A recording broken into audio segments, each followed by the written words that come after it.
Welcome to the Thursday edition of Geography Awareness Week webinars hosted by the California Geographic Alliance. I want to welcome you to today's session where we're going to be talking about ocean health and citizen science.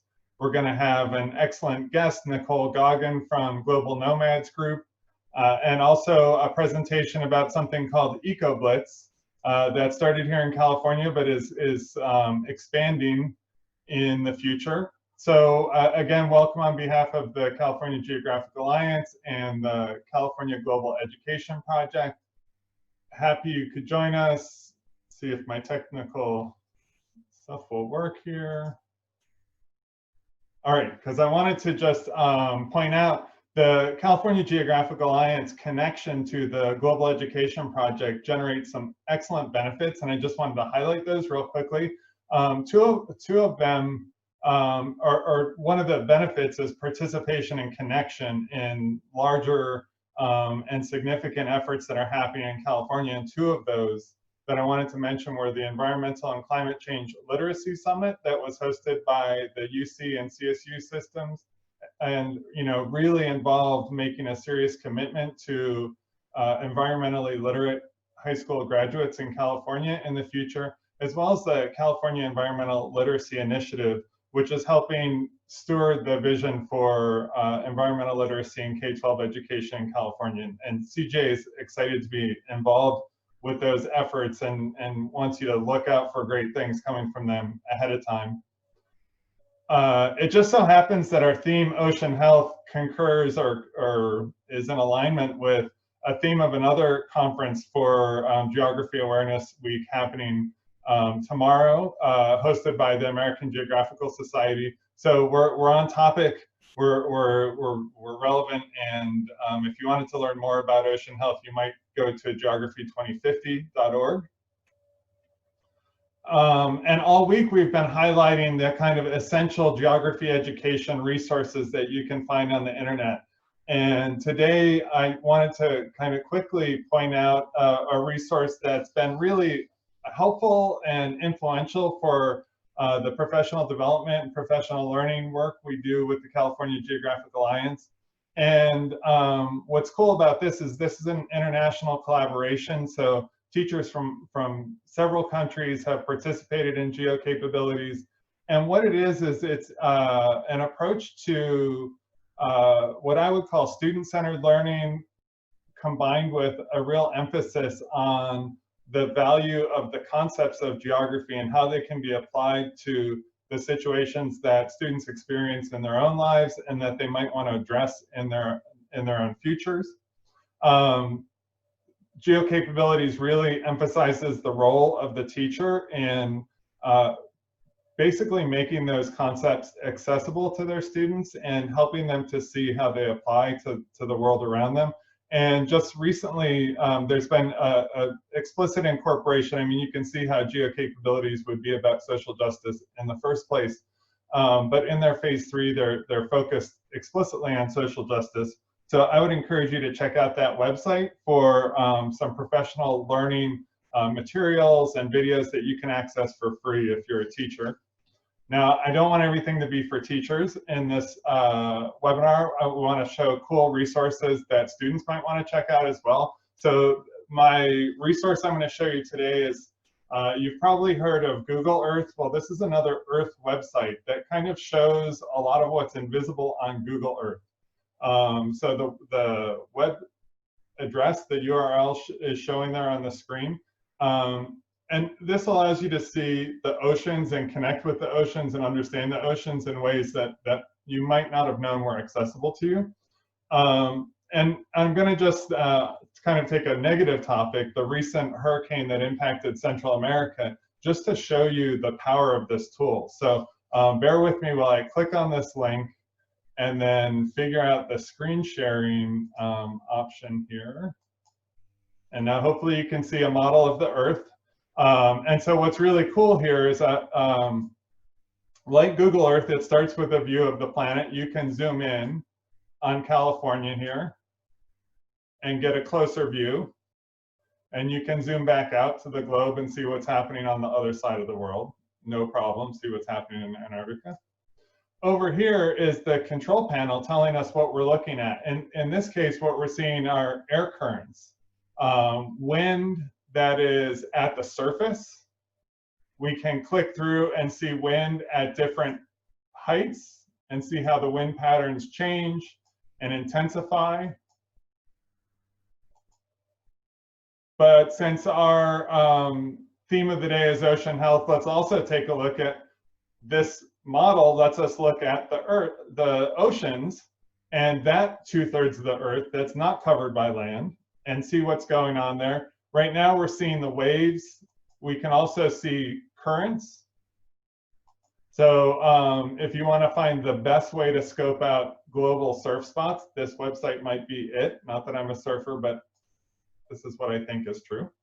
So I mentioned about this hurricane that's really had a devastating impact in Central America, Hurricane Iota, which came right over the track of Hurricane Eta, and has caused a big problem. It, among other things, it was record-breaking in terms of how quickly it intensified from a tropical storm to a Category 5 hurricane.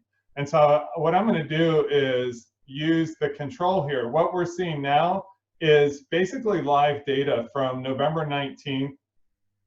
And I'm going to roll back the days a little bit, because right now we're not seeing any particular, here's Nicaragua and Honduras, we're not seeing any particular wave action there that looks intense or noteworthy.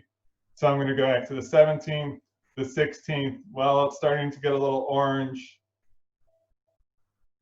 I should be back on air. This would be helpful, because that's how you're going to see the storm. I was wondering where my storm had gone.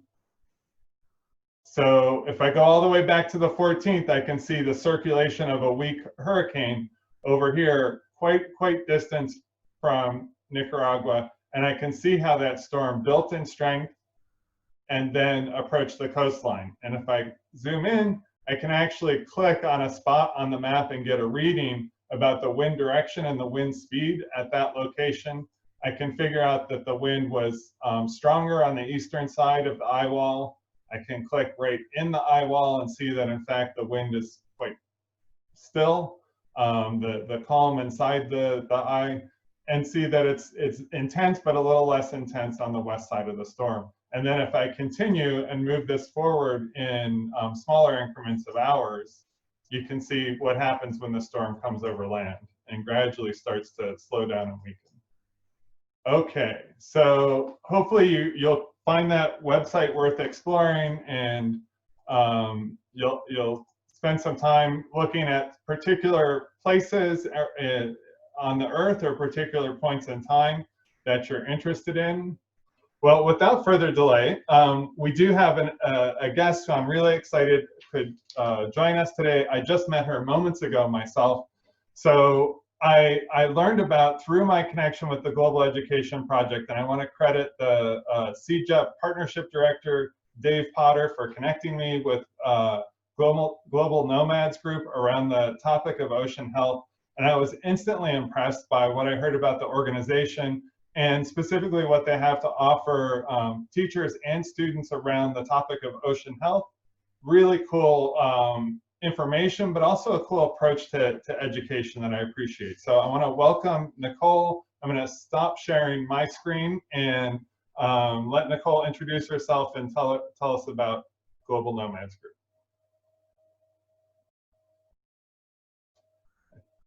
Great.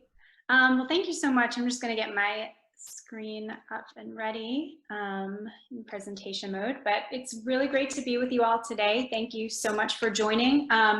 As Thomas mentioned, my name is Nicole, and I'm the Director of Program Operations at Global Nomads Group. And Global Nomads Group is a nonprofit that was founded in 1998, and since then our programs have reached over 1 million youth in over 60 countries on all 7 continents. We've really shifted with the times. You know, back in 1998, technology was certainly not where it used to be, where it is now. So, you know, back then it was about bringing a satellite into a country and making sure people had really a true idea of what was going on around the world instead of just going to news and media sources. Now we're just facilitating connections and creating really dynamic online programs for youth and students and teachers and parents. So our programs really aim to build a generation of youth who are empathetic, globally aware, and taking positive action in their local and global communities.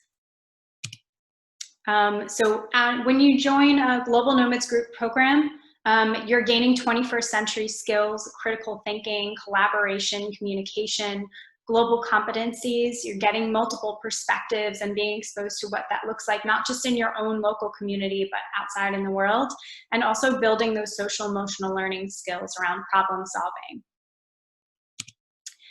I'm going to focus on one of our programs because it's super flexible and it is available to students as well as teachers, which I know is the majority of our audience right now. So Student to World is rooted in storytelling, and it explores different real-world global issues through activities, curated media resources, and stories created by youth from around the world.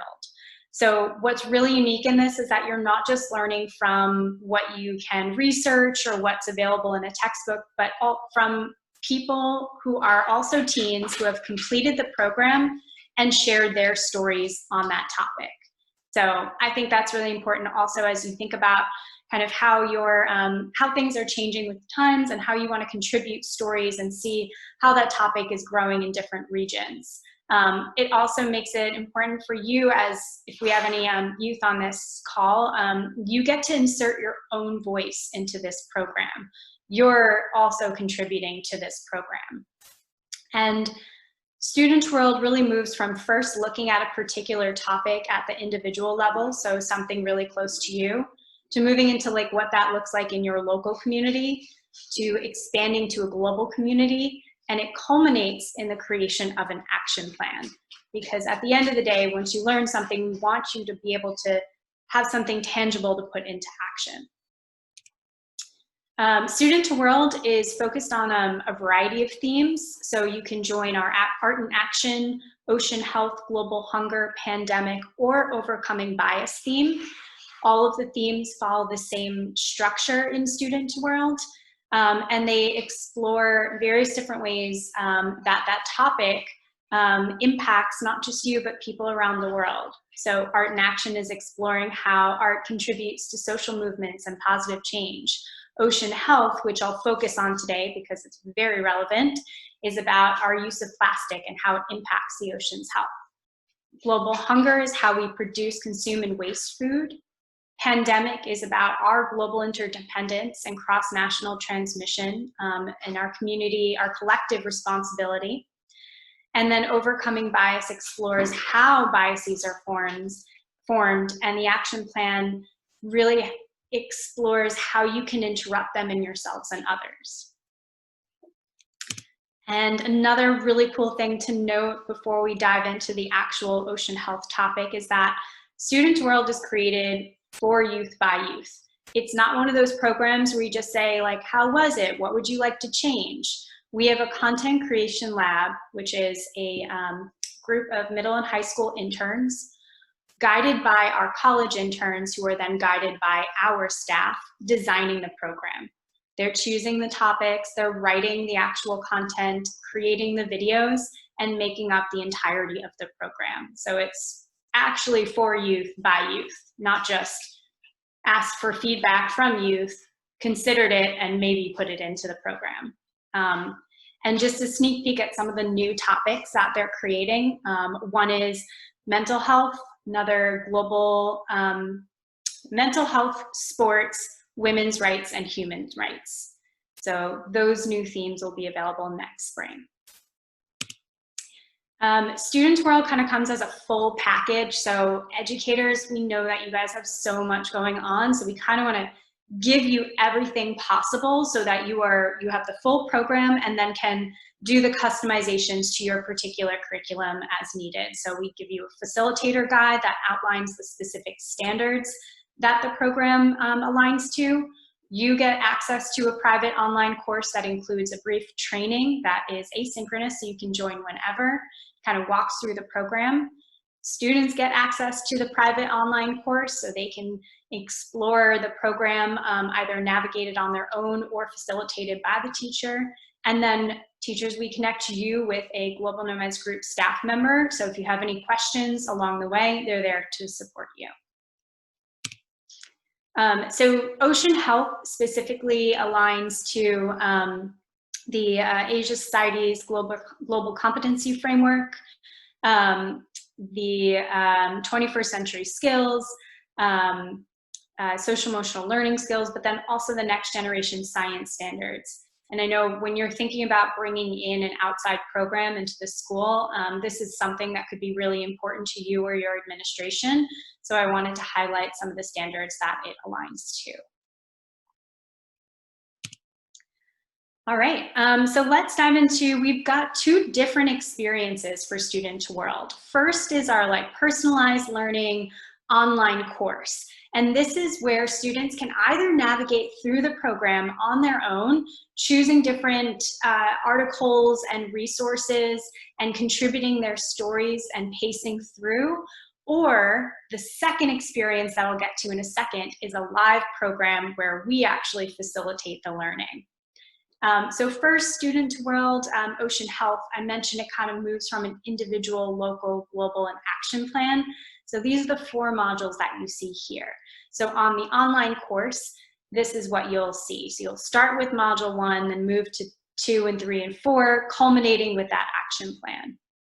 I have a short video that I'm going to play that kind of walks through exactly what this program looks like. And this is the online learning course. Student to World was designed as a flexible online program where youth can navigate and self-pace through the program, or teachers can create their own implementation choices and scaffold the material. Our Student to World online experience is hosted on the private and secure Canvas LMS platform. When you log in, you will be taken to your account dashboard. Here, you will be able to access the Student to World theme you registered for. Each theme is broken into 4 modules, exploring the topic from the individual, local, and global perspective, closing with designing an action plan in Module 4. Let's start with Module 1.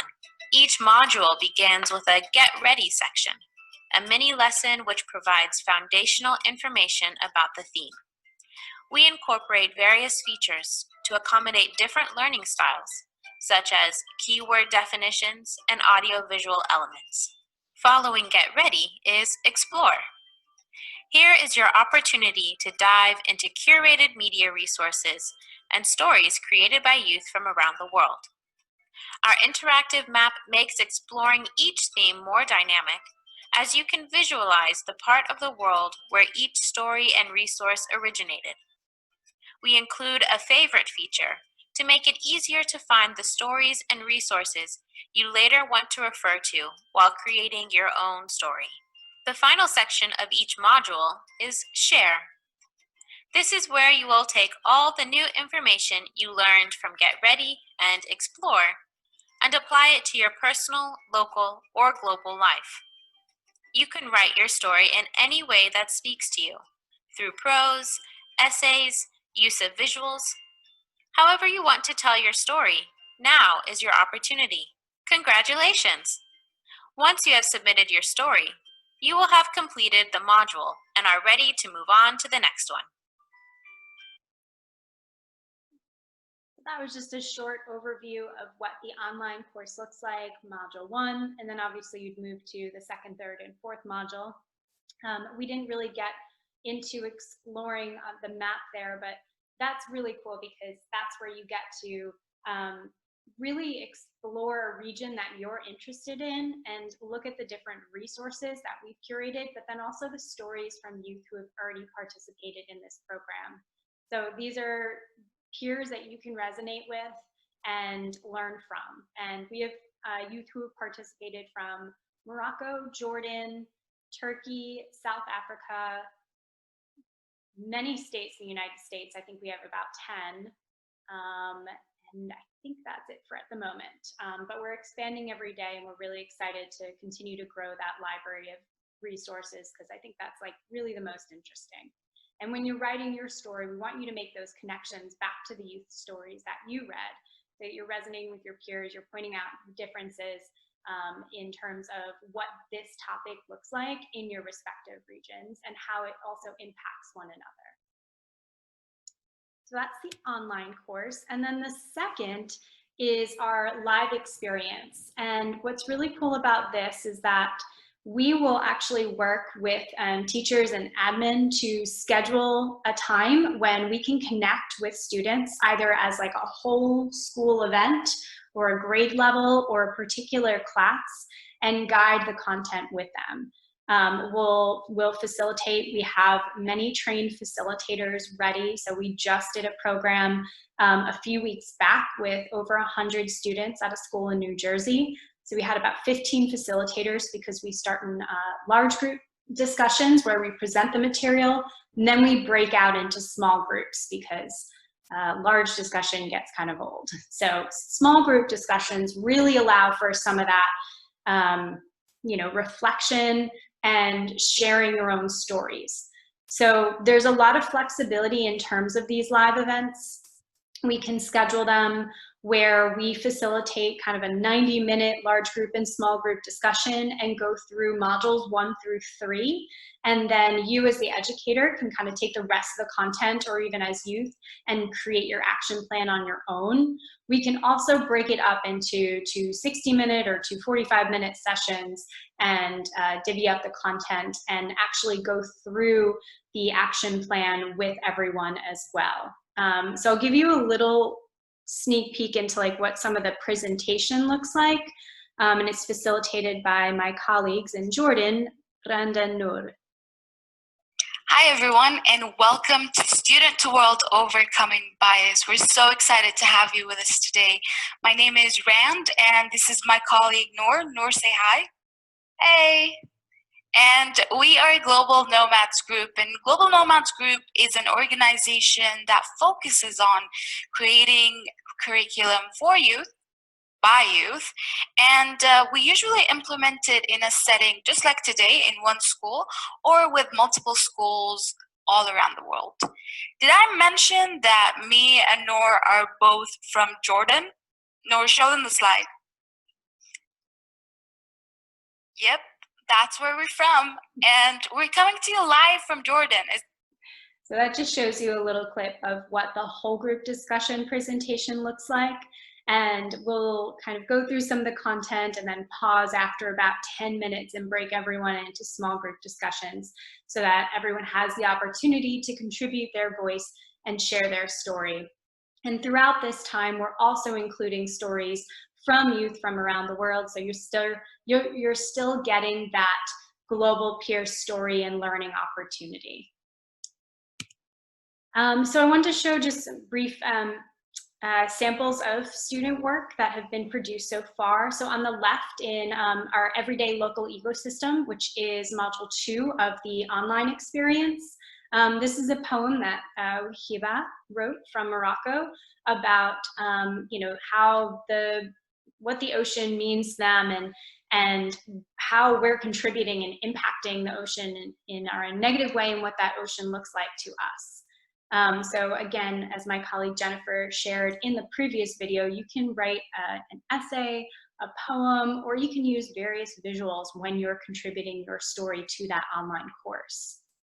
On the right, Justin from Virginia in the United States shared his action plan. So this is something that you'll do in either the online course that you navigate through on your own or facilitated by a teacher, or in the live event.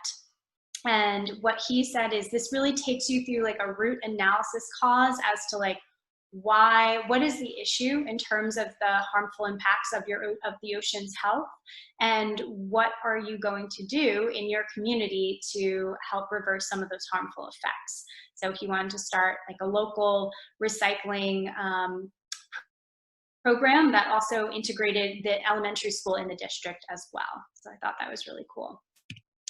Just some highlights. It's for youth 12 to 19 years old, so 7th through 12th grade. It is a free program. The live event is about 2 to 3 hours. And again, we can break that up in different ways, and we can facilitate some. You can facilitate another part as a teacher. We can facilitate all of it. And the online course is about 4 to 8 hours. Because it's something that you can navigate on your own as a student. You can basically do one module in every hour, or you can do a module, stop, go back the next day, do another module. Or as a teacher, you can really scaffold some of that material and do the first section, that get ready section, as a whole class presentation, use that first period for that, go on to the next period the next day, and break students into different groups and distribute different curated media resources for all of them to dive into, then come back together, share back, and then they can go on their own, and the next couple class periods, they can go through the rest of the Explore and then contributing their story. So it's really flexible. You can start and stop the program at any time when it comes to the online course, and the live experience, we can schedule and work with you. And we like to include lots of video because we know that's just really interesting, not just for youth, but human beings in general. And last, just some highlights, this is data from last year, and 100% of teachers said that we help their students see something from someone else's perspective. And I know that in a time right now where we're all kind of isolated, this is really important. We don't want to lose those global competencies just because we're isolated and at home, or having to do some hybrid version of teaching and learning. 90% said their students gain greater understanding of their emotions and feelings of people who are different for them. So this is going back to that empathy piece and that social emotional learning that some are not getting right now because they're not even in schools. They're not getting that real interaction with others. And then 89% said we help their students learn to respect the cultural, ethnic, and or religious differences of their peers, which is also incredibly important. And all of these really shape global citizens and help youth become future leaders and global citizens, and just build a generation that are more empathetic and globally equipped and able to be successful in whatever they do, whether it's going on to college after this or going into the workforce. And last, I will end with a quote from a teacher that we worked with in Vista, California, who said the G&G program is reflective of the idea that it's not just that we want to be connected virtually. We are, in actuality, connected to the rest of the world, and the fluidness of populations is only going to increase. So if this is something that you'd like to become a part of, you can just email me. It's nicole@gng.org. Let me know what you're interested in, what experience you're interested in, and we will get you on track. That is awesome, Nicole. Thank you so much for that. I hope everybody caught that that was a free program for 12 to 19-year-olds. And I was just impressed by it. The approach that Global Nomads takes is integrating disciplines. It's bringing science and arts together, but it's also geographic literacy and global competence, great examples of how students can develop those. I am not seeing any questions in the chat yet, but you gave people ways to contact you, and so they know they can follow up with you. I hope the students out there it's good for students to think about things from the perspective of the teacher as well, and maybe help nudge their teachers towards the kinds of learning activities that they think would be really good. So we've got some teachers out there as well, but good for everybody to see this info. Thanks so much for joining us. No worries. I will disconnect, but I gave my email in the chat, so please let me know if you'd like to join our program. Thank you so much for having Global Nomads Group on today. Yeah, thank you for joining us. All right, take care, everyone. I am going to see about getting us back to some slides. So one of the things that impressed me about Global Nomads Group was the way they combined kind of learning and action. And to me, this is a really important thing, that we need to find ways to connect what students are learning with ways for students to practice, take that knowledge and put it into practice and get experience with having an impact on the world around them. So that made me want to combine today's webinar with a focus on citizen science. So we're going to kind of explore citizen science the rest of the webinar here. I wanted to point out on the topic of ocean health, National Geographic, whose resources I've pointed you towards in the past, they have some great articles on the impacts of plastics, some great maps, really good resources for students and teachers. And then, not just to be on the gloom and doom side of how humans are destroying the ocean, but National Geographic is also a great place to go to understand how humans are involved in kind of protecting the ocean's most threatened and important natural environments. And they've got this program called Pristine Seas, which is a great kind of microcosm of how science gets transformed to action and the kind of thing I think education should be doing. So with Pristine Seas, they're doing explorations, expeditions to find the parts of the ocean that have the most biodiversity, are the most critical for preservation. Then they're taking that research and information to the governments that can enact conservation measures and resulting in meaningful protection for ocean ecosystems. So if you go to their website, you can explore videos from all of these different places they've done expeditions and see the impacts of what they're doing. Also, my slides are a little slow to advance. In the realm of citizen science, I wanted to let you know about some tools. So citizen science is really about people who are not professional scientists using their curiosity and the tools that are available to them to make observations and to create data that can actually help inform real science. And so here I'm just sharing 3 examples of platforms that help you do that. So both iNaturalist and Marine Debris Tracker are apps. Well, they're websites and apps. You can install them on a smartphone or a tablet, and you can use the location awareness of that device then, and the fact that a phone includes a camera, to capture data out in the field about, in the case of iNaturalist, plants, animals, insects, microscopic organisms that are out there in the environment to document what's in the world around you.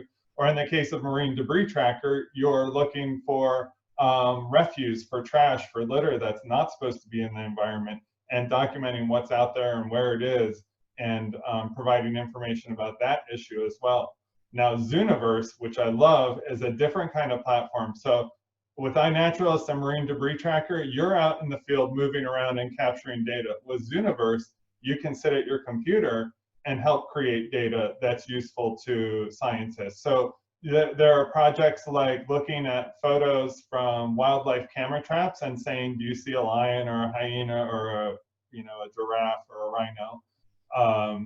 There are also things like ship's logs from hundreds of years ago with records of the weather, and they want people to sit and read those logs and type them out so that researchers can scan that data and analyze it later. So citizen science is this really cool way for you to learn, but also for you to contribute to the data that's out there for scientists and researchers to use to create new insights about the world. So, and the last thing I'm going to show, so I'm just showing you these slides and then I'm going to switch over to a web browser, but the last segment of today's webinar is going to be about a citizen science activity that was developed by some National Geographic certified educators and National Geographic explorers, so professional researchers. And what they did is they took those 2 apps, iNaturalist and Marine Debris Tracker, together and said, what if we took students out into the local environment around them to look at where biodiversity is occurring and also where trash is collecting and maybe causing problems for the natural ecosystems around them. So I'm going to show you some websites, and then we'll take a look at that video.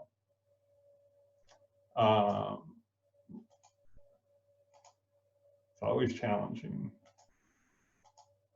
Okay, so I mentioned pristine seas. So just real quickly, the website here, really exciting. And you see that not only did they do 31 expeditions, but they've actually protected over 6 million square kilometers of ocean and created a lot of marine reserves that provide legal protection for ocean environments.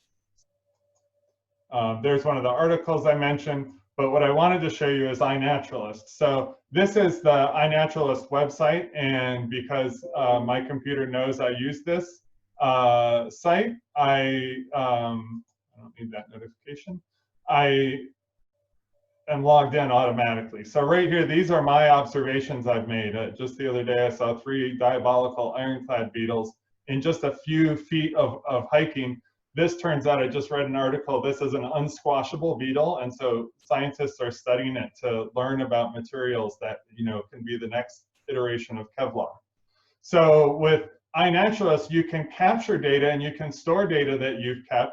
I've made 3,268 observations, and you can see where I've been in the 5 years I've been using iNaturalist. But I can also use it to explore. And if I click Explore, I get this world map that's absolutely covered with observations. Because it's not just me, it's literally millions of users. And I think there's over, let's see, 54 million observations of 305,000 species. And say I'm going to travel to the Amazon. And I'm interested in what people have been seeing in a particular area in the Amazon. I can see the scorpion I'll be looking for on my trip. I can see sharp-banded skipper. And so you can actually go and do some reconnaissance in some areas and find out what's there, and you can capture data. And so I've encouraged folks to use iNaturalist to create projects. And if you create a project, you can put a boundary around an area and collect data and basically have a scrapbook of biodiversity for that location. And so I, this year, had a special project for California Biodiversity Day, and we had students participate in capturing data about biodiversity around them. We didn't do it for one day, we did it for a week. And students made 1,400 observations, 518 species. So pretty good for a day's work for 161 individuals that observed. So with iNaturalist, you can do all of this kind of field work and actually capture data. And here on our California Geographic Alliance website, we have a whole set of information and links about BioBlitzes as an activity, and as I mentioned, about the EcoBlitz.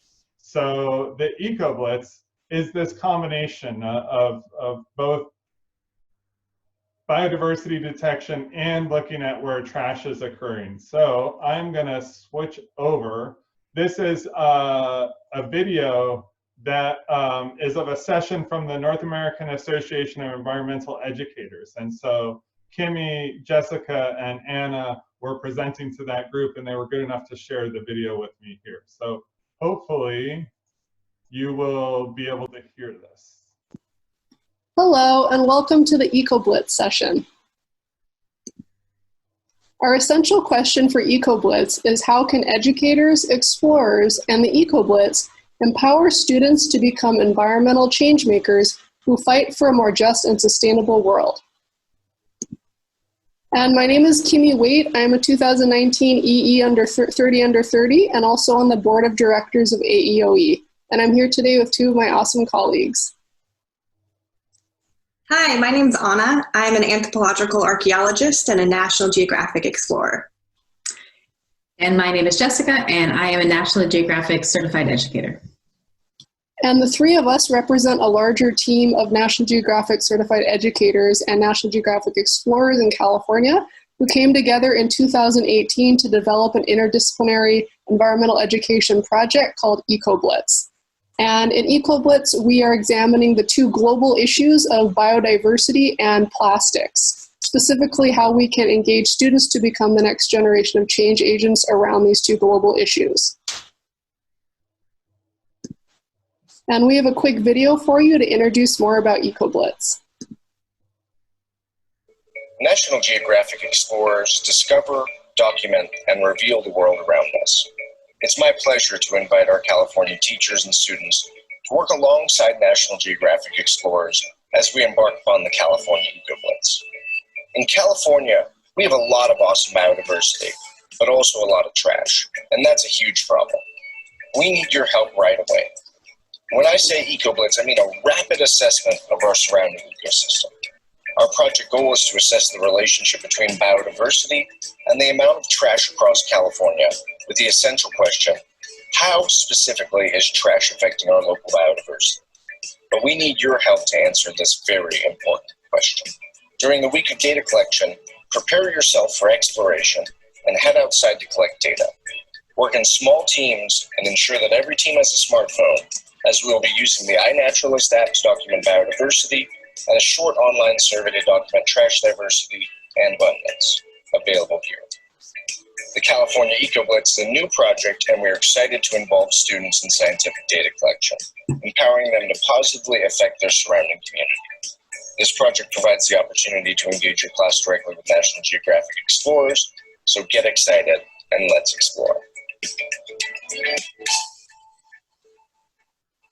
Thank you. So let's explore. So EcoBlitz is for K-12 students and teachers. And one of the great things is that it's accessible to even kindergartners.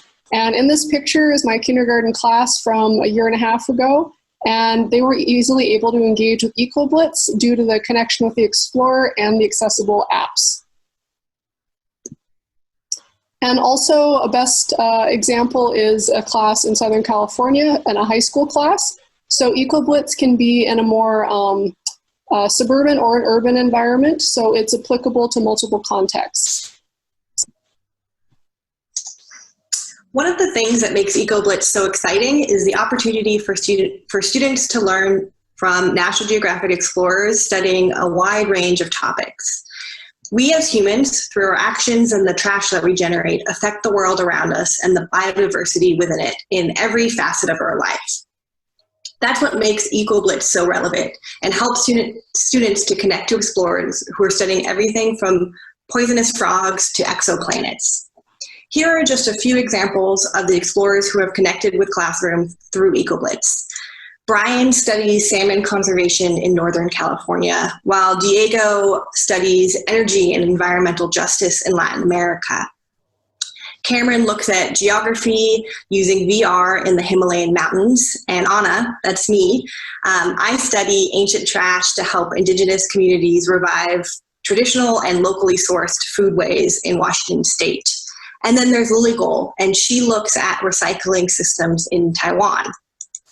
Each of these explorers do vastly different things that run the spectrum from natural sciences to humanities. But because EcoBlitz explores the connection between human behavior and the organisms we share this planet with, the possibilities for interdisciplinary learning are endless. And as Anna mentioned, this interdisciplinary learning is everywhere through the EcoBlitz. And so really these explorers and EcoBlitz really help educators make visible the human and natural world connections. And they allow for students to look at the world through different lenses and perspectives. And so students might learn to look at the world through a cultural lens if they're working with Anna. Or even an ecological lens, right? Where they're working with Dr. Rebecca Tarvin, who's an evolutionary biologist. And so these lenses provide new ways of looking at the world, and they really help students expand their understanding of these interconnections between humans and their environment. In addition, it also allows students to look at their local school community, as well as seeing these human and natural connections in their community, and then bringing that out to the regional level, and then the global scale. So to collect data on trash and biodiversity, we ask students and classes to use two main tools, Marine Debris Tracker and iNaturalist. Marine Debris Tracker is a phone-based app that allows you to inventory the trash you find in your environment. When you download the app, you'll see that EcoBlitz has its own list, specifically for those participating in the project. This app allows you to easily document the trash in your project area and share that data with the EcoBlitz team and other students who are in the project. To document biodiversity, we use the iNaturalist app. Many of you may be familiar with this app, but for those who aren't, iNaturalist is an amazing citizen science app to document plants and animals in your environment. For EcoBlitz, we've created a project, and we ask each class or student group to contribute their observations to this project. And we encourage everyone interested in EcoBlitz to check out the resource section of our website. We have a ton of how-to guides, including how to use these apps and tricks for streamlining the process for younger students or in situations where technology is limited. And as students learn how to become scientists, storytellers, mathematicians, explorers, data scientists, right? They're using these tools that Anna mentioned to really collect this data and then analyze it to illustrate what's happening locally in their communities around both biodiversity as well as trash. Our first two EcoBlitzes were located in California, and so at the conclusion of each EcoBlitz, all that trash and biodiversity data that was collected by the students was consolidated and then shared back out with the students. And so you can see the illustrations of some of the data we collected and some of our statistics. We also held an in-person convening where educators, their students, as well as explorers were able to come together to share our observations, talk about what happened, and really just connect with each other. And so this is just the beginning. This is a little short snippet of what EcoBlitz really can be. We want you to get involved. We're looking for more people, more educators, more students, more explorers, whatever bucket you fall into. If you are interested, we encourage you to go to the EcoBlitz website, which is listed there, and to fill out the EcoBlitz interest form. We anticipate having an EcoBlitz coming up soon, and so we want to be able to let you know when that opens. We have a lot of different resources on that website, as Anna mentioned, around how to do something similar with your own students. We also encourage you to check out the National Geographic education resources. There's a lot of things there, as well as the Educator Certificate Program, which is starting actually in about a week or two, the new cohort, so definitely check that out. The California Geographic Alliance website has lots of resources to support students learning about geography and different lenses and perspectives, and we want you to connect with us. We really appreciate your time, and we want to give you the opportunity to ask us questions, so check us out on Twitter, and those are our handles right there. So hope to hear from you. Thank you.